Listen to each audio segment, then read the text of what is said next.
这个男人在大红行动一战成名，4个月涨粉300万，又在主播巅峰赛用3个小时证明自己还没有老。他就是航天基地的天才海胆昊天。可能昊天自己都想不到，他也有被回旋镖命中靶心的那一天。在三角洲主播圈里，昊天不管是技术还是人品，都是数一数二的。技术就不用说了，大红行动一把冲锋 A 达，打出20淘汰，震撼全场，操作和观赏性双双拉满。至于人品，圈里谁来了不说一句顶呱呱，待人热情真诚，直播也没毛病。一直以来节奏都是非常少的，结果最近却小作文满天飞，因为太菜被喷了。起因是昊天参加了第2届主播巅峰赛，本来在大红行动夺冠之后，昊天就不咋参加比赛了，因此这次参赛也是让粉丝们非常期待，想看到昊天在比赛游龙的模样。结果巅峰赛第1日，昊天直接化身大霸萝莉，见人各种倒头就睡，好不容易能撤一把了，结果还在雷区被炸了。可见昊天确实是不怎么玩大霸，这真没招。本想着到了航天能再支棱起来，结果被连踹3把。昊天都被打成 Y 了，接连被踹也导致昊天资产缩水严重，很快就打破产了。此时昊天说了一句话：我他妈上下兜里就连200万都掏不出来了，我再也不骑我心疼的装备了，我再骑我就是狗。遥想公瑾当年，粉丝问他怎么能快速提升实力，昊天是这样回答的：你骑你心疼的装备，你骑你不敢打的装备，不玩。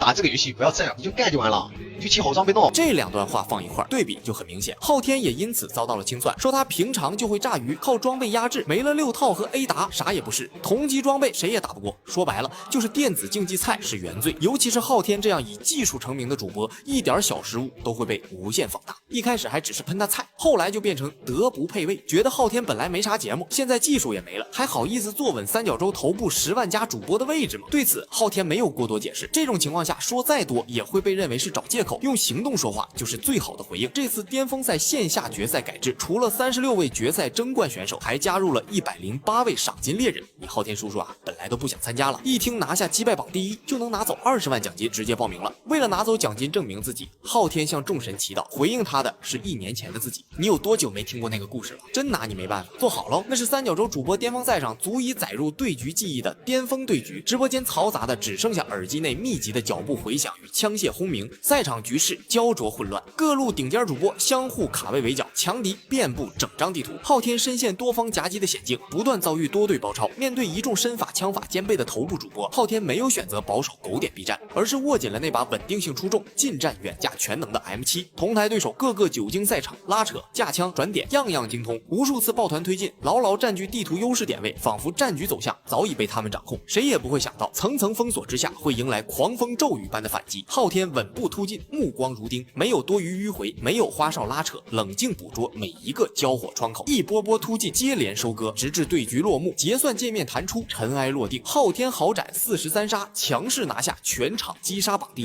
1，18局43杀，直接登顶，击败榜 Top 1。这个榜1的含金量不用我多说了吧？不管是争冠选手还是赏金猎人，都是职业选手或者大主播，实力杠杠的。当然，王浩宇除外，线下窥屏求饶还最后1名，不愧是三角洲第1人。昊天那边还在打架呢，王浩宇这边就已经打上 PK 了。不算王浩宇，其他赏金猎人的实力还是很在线的，好吧？可能汉跑跑也要排除一下。不管怎么说，昊天的实力毋庸置疑，甚至43杀根本就不是他的极限。你昊天叔叔啊，打了1个多小时，从盒子里搜到敌人的5级弹，才知道可以买5弹5甲，甚至打完3小时，发现邮件还有套5套没领，4弹拿下击败榜 Top 1，彻底击碎了装备压制和 A 达压制的质疑。航天的天依旧是昊天的天，昊天这次真的断了，草莓酱板压不出，就没人能制住他。3小时登顶击败榜，口碑直接惊天反转。这次轮到昊天清算所有人了。昊天一场巅峰赛让我看清了很多人，他们当时的嘲讽声好大啊，差点就盖过了我的意志。在最后，咱们理性讨论为啥都觉得昊天变菜了。前期的主播巅峰赛把这个话题推向高峰，但其实在这之前就已经有人讨论这个问题了，觉得昊天没有以前厉害了。有没有可能不是昊天不强了，而是大家都变更强了呢？在游戏早期，大家对游戏不够熟悉的时候，别的主播可能凭借枪法拿到了优秀的成绩，但昊天凭借着天赋和意识就已经趋于满分了。如今都是老玩家了，游戏理解越来越到位，别的主播也从优秀到了顶尖，而昊天本来就趋于满分，提升又能提升到哪去呢？不是变菜了，只是跟其他人的差距在缩小，当然还是处于第1梯队的。你切记，昊天科秒的人是能科秒我的人。